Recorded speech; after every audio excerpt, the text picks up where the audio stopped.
I live in a peaceful little town with wide open spaces and friendly neighbors. A while back, I decided to build a cozy shed in my backyard.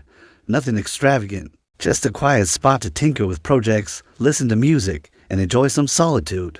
It was all above board permits checked, local codes followed, all on my own property. Then one day, a letter arrived from the HOA, and let me tell you, it shook me to my core. They demanded I tear down my shed in 48 hours. No warning, no discussion, just a cold order. Want to know how I turned the tables? Stick around, because this gets good. The letter was as blunt as it was shocking. The HOA claimed my garden retreat violated their so-called aesthetic guidelines. Apparently, my modest structure didn't align with the neighborhood's curated look. They said it disrupted the visual harmony of the community. Though they didn't bother to explain how, I stood there, rereading the letter, feeling a mix of confusion and frustration bubbling up inside me. I'd lived in this neighborhood for over a decade, and not once had anyone raised a complaint about my property. My retreat was tucked away at the far corner of my lot, shielded by a row of evergreens and a low stone wall. It wasn't some garish eyesore, it was a simple, cedar-sided structure with a sloped roof, blending seamlessly with the natural surroundings. I'd even painted it a soft forest green to match the landscape. How could this bother anyone? Determined to get to the bottom of this, I called the HOA's office that same morning. I figured a calm, rational conversation could clear things up. Maybe there was a misunderstanding, or perhaps I could appeal their decision. I dialed the number, expecting a friendly exchange, but what I got was a brick wall. The person on the other end, a board member named Karen, I later learned was curt and dismissive. She repeated the letter's demand like a broken record. The retreat violates our guidelines. You have 48 hours to remove it, or we'll impose daily fines. I asked for specifics, what exactly was wrong with it. Could we discuss alternatives? But she wouldn't budge. The decision is final, she said before abruptly ending the call. I tried emailing the board, hoping for a more receptive response, but the reply was just as cold: comply or face penalties. I was stunned. This wasn't the neighborly community I'd known for years. It felt like a power trip. Pure and simple, I sat on my porch that evening, staring at my retreat in the fading light. It wasn't just a building, it was where I'd spent countless mornings journaling, where I'd watched deer graze at dawn, where I'd found solace after long, stressful days. The thought of tearing it down made my stomach churn.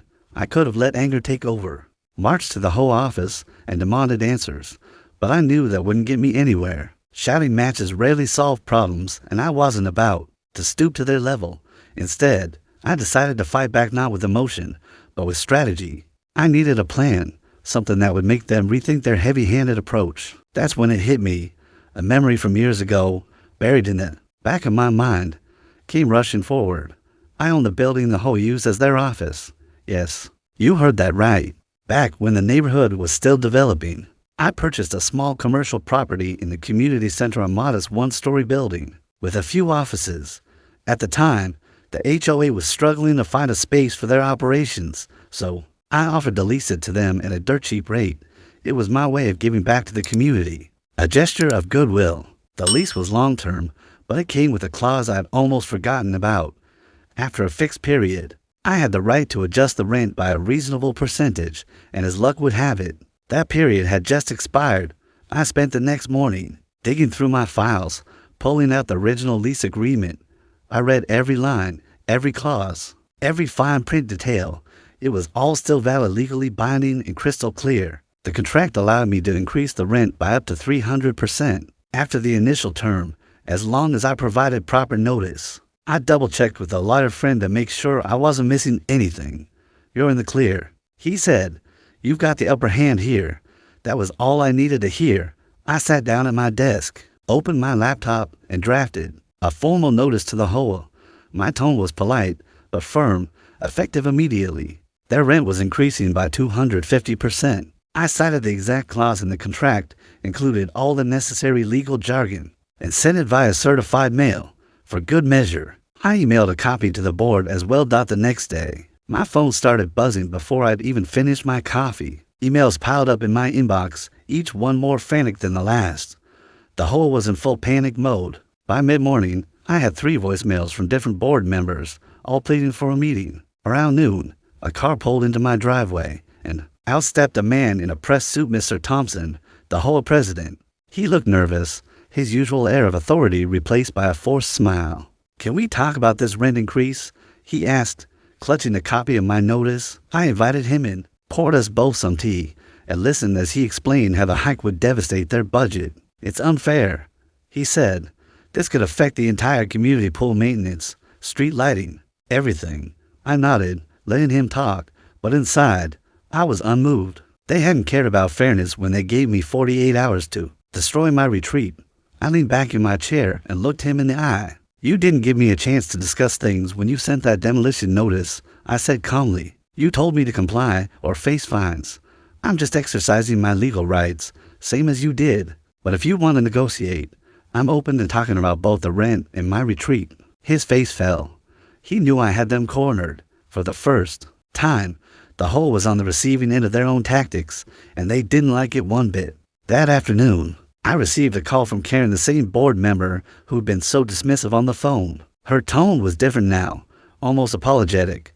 "We'd like to work this out," she said. "Can we meet tomorrow?" I agreed, but I made it clear that any discussion would need to address both issues. I wasn't going to let them off the hook without a resolution for my retreat. The next morning, I walked into the HOA office, my office, technically, and sat down with the board. The room was tense, with 5 board members seated across from me, their faces a mix of frustration and unease. Mr. Thompson took the lead, trying to steer the conversation toward the rent increase. "We can't afford the 150%, he said. "It would bankrupt our operating budget." I listened patiently, then replied, "I understand budgets are tight. I also understand how it feels to be given an ultimatum with no room for discussion. Like when you told me to tear down my retreat." In 48 hours, the room went quiet. They knew I wasn't bluffing. I laid out my terms. I'd reduce the rent increase to a more manageable 50%. If they agreed to rescind the demolition order and allow my retreat to stay, provided I made a few minor cosmetic adjustments like repainting it in the color they approved or adding some decorative shrubs. I wasn't unreasonable. I just wanted fairness. The board exchanged glances, then asked for a moment to discuss privately. I stepped outside, giving them time to process the reality of their situation. 15 minutes later, they called me back in. Mr. Thompson slid a letter across the table. It was a formal retraction of the demolition order, along with an apology for the oversight in their initial decision. They agreed to let my retreat stand, asking only that I repainted a slightly darker shade to better align with community standards. I was happy to comply. It was a small price to pay for keeping my sanctuary intact. In return, I adjusted the rent increase to 50%, still a significant jump, but one they could manage. We shook hands, and for the first time in days, I felt a weight lift off my shoulders. As I drove home, I couldn't help but smile. I hadn't raised my voice, filed a lawsuit, or broken any rules. I'd simply used the tools at my disposal: logic, patience, and a well-timed contract clause to turn the tables. My garden retreat was safe, and the HOA had learned a valuable lesson about wielding their authority. I spent the next week in repainting the retreat, adding a few flowering bushes to the front, and even installing a small bench outside for good measure. It looked better than ever, and every time I stepped inside, I felt a quiet sense of victory. This experience taught me something important. Power isn't about who shouts the loudest or threatens the most. It's about understanding your position, staying calm under pressure, and using strategy to level the playing field. The HOA thought they could bully me into submission, but they underestimated me. They didn't realize I held a card they couldn't. Mask the keys to their own office. Looking back, this wasn't just about saving my retreat. It was about standing up for what's right. Not just for me, but for anyone who's ever felt pushed around by an overzealous HOA. I started talking to my neighbors about the experience, and I was surprised to hear how many had their own run-ins with the board. There was Tom, who got a fine for planting a vegetable garden in his front yard. Then there was Sarah, who was told her kid's treehouse was divisible from the street. It got me thinking, maybe this wasn't just my fight. Maybe it was time for the neighborhood to push back. One organized a small meeting at my house, inviting a handful of neighbors who'd expressed frustration with the HOA over coffee and homemade cookies. We shared our stories and brainstormed ways to hold the board accountable. We agreed that the HOA's rules needed to be clearer and their processes more transparent. A few of us volunteered to attend the next board meeting and propose changes, like requiring public comment periods before major decisions or setting up an appeals process for fines and notices. It wasn't about dismantling the HOA. They did serve a purpose in maintaining the neighborhood, but about making them fairer and more responsive to the people they served. The board meeting was an eye-opener.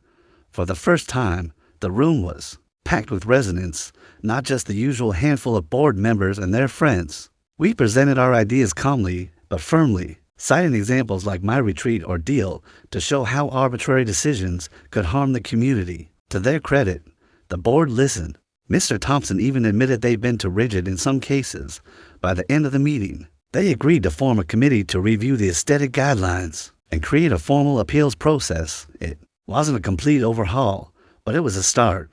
Over the next few months, I kept my retreat as a reminder of what's possible when you stand your ground. I also became more active in the neighborhood, joining the newly formed committee in helping draft guidelines that balance community standards with individual freedom. My neighbors started to see me as the guy who took on the HOA and won, which was both flattering and a little embarrassing. I didn't set out to be a hero. I just wanted to keep my quiet corner of the world intact. This whole saga taught me a few things worth sharing. First, never underestimate the power of preparation. If I hadn't kept that lease agreement or taken the time to read it, I wouldn't have had the leverage to fight back.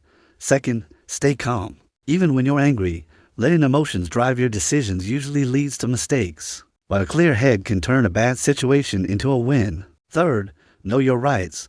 Whether it's a contract, a local ordinance, or a building code, understanding what you're entitled to can make all the difference.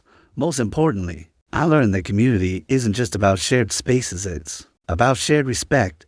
The HOA forgot that, but I reminded them, and in doing so, I not only saved my retreat, but helped spark a change in how our neighborhood works together. It's a small victory, but it feels big when I'm sitting in my retreat, coffee in hand, watching the sunrise through the trees dotting the end, the HOA back down, and my garden retreat still stands. They sent me a letter confirming the retraction of their demolition order, complete with an apology for the inconvenience. They asked for a few small changes to the retreat's exterior, a darker paint color, and some landscaping tweaks, which I was happy to do. It was a small compromise for a big win.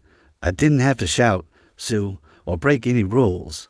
I just used logic, patience, and the leverage I had as their landlord. The moral of this story? Don't bully people with unfair demands, especially when they're within their rights. Don't underestimate someone just because they seem like an easy target. And most of all, don't mess with the person who owns the building you're renting for your office. Life has a funny way of balancing the scales, and sometimes all it takes is a well-timed move to remind people of that.